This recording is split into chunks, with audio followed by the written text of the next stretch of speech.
Back again, and I've got Lee here with me, and as we said in just a second ago in the first video, she's a brand new. This is the first time she's ever sat down at a machine. She's watched me do some of this, I'm pretty sure, but she's never done it herself.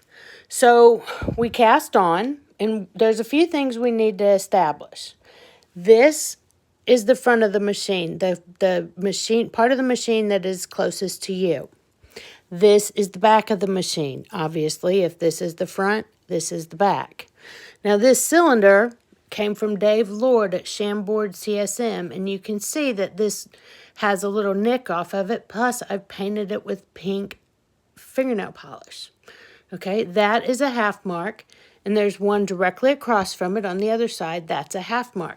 Now, we are going to establish for this exercise, for all intents and purposes, the needle behind, because this is the back of the machine, the needle behind the half mark on the right-hand side. This is needle number 1. So that would make this needle number 60. Now, the reason we're going to make that needle number 1 is because that's where we want to make our project start. Okay, so you're going to crank until the latch on needle number 60 closes. So you're going to have to go slower when you get by there and watch for that latch to close. Okay, there you go. Now you're going to cut your yarn right here. They're right there. I'm going to cut it in between. That's fine. Okay, now you're going to use that red tool, and you're going to pull the yarn in front of behind needle number 1 right here, in between needle number 1 and needle number 2. Yep, right there. All the way? Mm-hmm. Let that tail fall down into the cylinder. Okay, now you're going to bring in your project yarn. Let's use this hot pink one right here. Because we're 80s girls, we love green and hot pink. Through the pigtail. This yarn carrier system also came from Dave Lord at Chambord. The lemonade stand, it came from Marketplace. Okay, now you're going to put that in front of needle number 1. Okay, now you want to put it on the other side of the needles. Other side of this Between the needles and that black thing, which is the yarn carrier. So I'm between there. Uh-huh. And now what? But that's not needle number 1. Mm-hmm. That's you want to put it in between needle number 60 and needle number 1. So this is... That's needle number 1, and that's where you want to put it. Okay. So how do I run it behind here? Uh-huh. Or in front of here? Okay. Okay. Now drop that tail down into the cylinder. Okay. Now, both yarns are going to knit on needle number 1. Crank forward. Sorry, I forgot that directive. That's why I make a good guinea pig. I know, because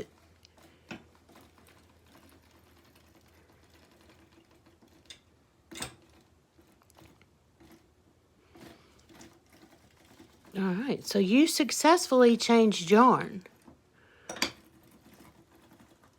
Good instructor.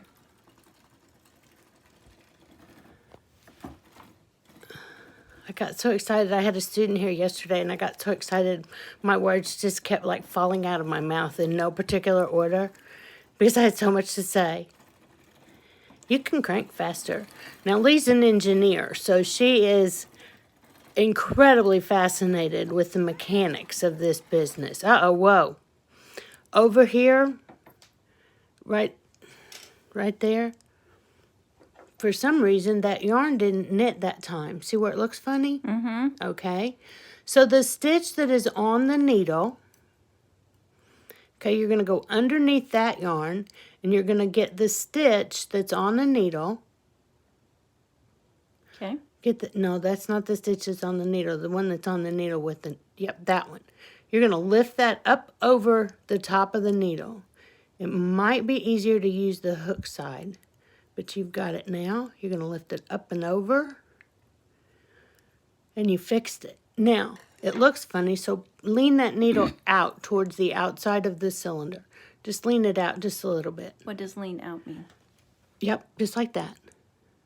Pull harder. You're not going to break it. Okay, go. Now, it's going to look just fine once we get by it. Okay. Okay? So crank some more.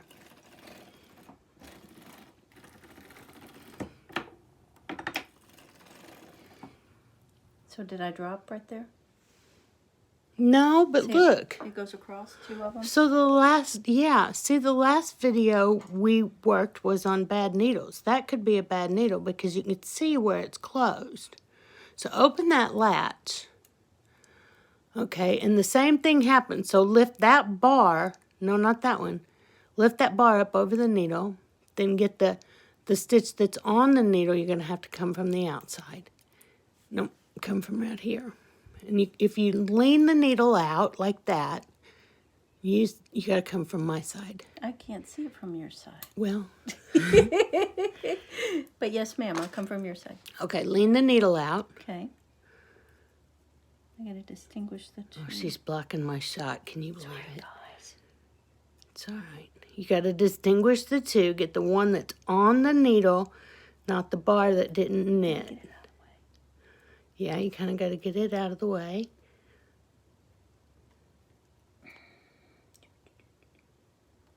It's major surgery. Can I Here, go in the front? you hold the camera. See, I can get a hold of him in the front. You can, but then if you lift it over, it's going to drop the stitch off. Okay. So what you have to do is you're going to lean the needle out just like so. You're going to get the yarn in the hook.